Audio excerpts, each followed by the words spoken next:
Do this. We'll start right in the middle and give Anthony a shot to talk first this afternoon. Okay. I mean, it's a race that annually I have absolutely loved. I mean, it's the middle jewel of Triple Crown. For years, I used to think it was almost reverse type of technology, if you will, of when making wagers, horses who receive just impossible trips in the Kentucky Derby. And this race, I mean, it's a continuum of the Kentucky Derby, but there's so much that's different about it. I mean, you're talking fewer than half the field size, usually a different type of race scenario based on reaction to the Kentucky Derby. Anyone who is a golfer out there, what's the old adage? The first putt goes 6 feet by, you can bet on one thing, the next putt's going to be short, or vice versa. There's just this overreaction in the immediacy. I think we're going to get a different pace scenario, which to me is of the utmost important. I think there are only 4 horses that can win this race, and I would probably say that there, of the 4, I'm reaching with Circular Key in a win position. Street Sense, I have thought all along, and this is going back to crushing him at 15-1 before the Breeders' Cup Juvenile, with him being from the first crop, a street cry that I love probably even more as a stallion than Mr. Taffel did when he bred Bedazzle to him. This was the race that is his Achilles heel to get by. I think the Belmont Stakes, even though it's quirky in nature, based on the 12 furlongs, sometimes no pace at all, the Preakness Stakes is the hardest one for him to win. I believe that. I believe that before the Kentucky Derby.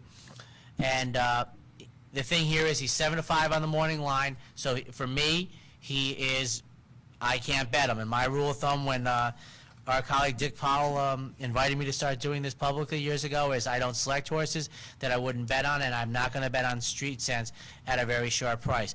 I'm taking a stand here trying to get some dollars out of this race. That hard spun won't replicate a big-time effort similar to the Lane's End or the Kentucky Derby. He's the one of the 4 that I'm throwing out. Ironically, he's one of the 3 of the 4 that I think could actually win the race. And I'm going to put Curlin on top based on the idea that I didn't like him going in. I thought he was beaten by a wonderful exacta based on their physical performance and the trip they received. Kudos to them on that day. Nice to cash out there personally, but we move on. It's a different race. I'm probably going to get not a better price because Curlin, I think, was 7-2 on the morning line, but I do think we're going to get higher than that. I don't know if we'll receive better than the 5-1 the Kentucky Derby, but I'm anticipating a much, much better opportunity to win a horse race than I think Curlin had at 5-1 in the Kentucky Derby. Now, I'm putting him on top because I think he has the talent, and I liked his 3rd place finish in defeat as almost a chalk in the Kentucky Derby, in what I thought was a very big spot. The other one is Circular Key. I think he's going to run very, very well. That's pretty easy to say because, you know what, Circular Key doesn't run poorly. His 2 poor efforts, he had a horse fall on him, and the other one was the Kentucky Derby. This is going to be nothing like the Kentucky Derby. Field size, 1-run closers. He's got so much more going for him. I think he's part of my place and show trifectas. But for me, it's Curlin over Street Sense, who I think is a very good animal.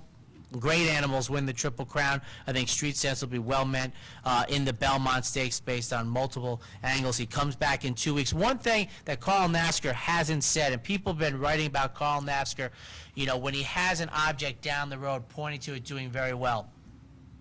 We're not personal friends. I don't even have a cell phone, so I don't have his cell phone. My thought has been that Street Sense has been prepared for the Triple Crown, and there are very few horses in the modern era. The 2 that I can think of off the top of my head would be Point Given and Easy Goer, who their handlers, I think, were preparing for the Triple Crown. I think the vast majority, over 90% of the others, including Neil Drysdale with Fusaichi Pegasus, they had to probably tap Neil on the shoulder and say, Neil, by the way, the Preakness is in 2 weeks. You won the Derby. You got to go. Kind of came as a mild surprise. But I think Street Sense is fresh and will run well. I'm just thinking that at about 6-5, 7-5, I'm going to be hoping he runs 2nd under Curlin. Hard spun, I have no knocks against this horse. I said it after doing the handicappers report after the Southwest. I don't bet horses at 1-2, and if you did, you probably hated the effort. I thought it was one of the best 4th place finishes at 1-2 you'll ever see. So for me, it'll be Curlin over Street Sense with Circular Key. I'm going to have to use CP West to get some trifecta or superfecta monies in the second jewel of the Triple Crown, but I am expecting one of the best editions of the Preakness based on the 4 horses coming out of the Derby. I think they are the haves versus the have-nots.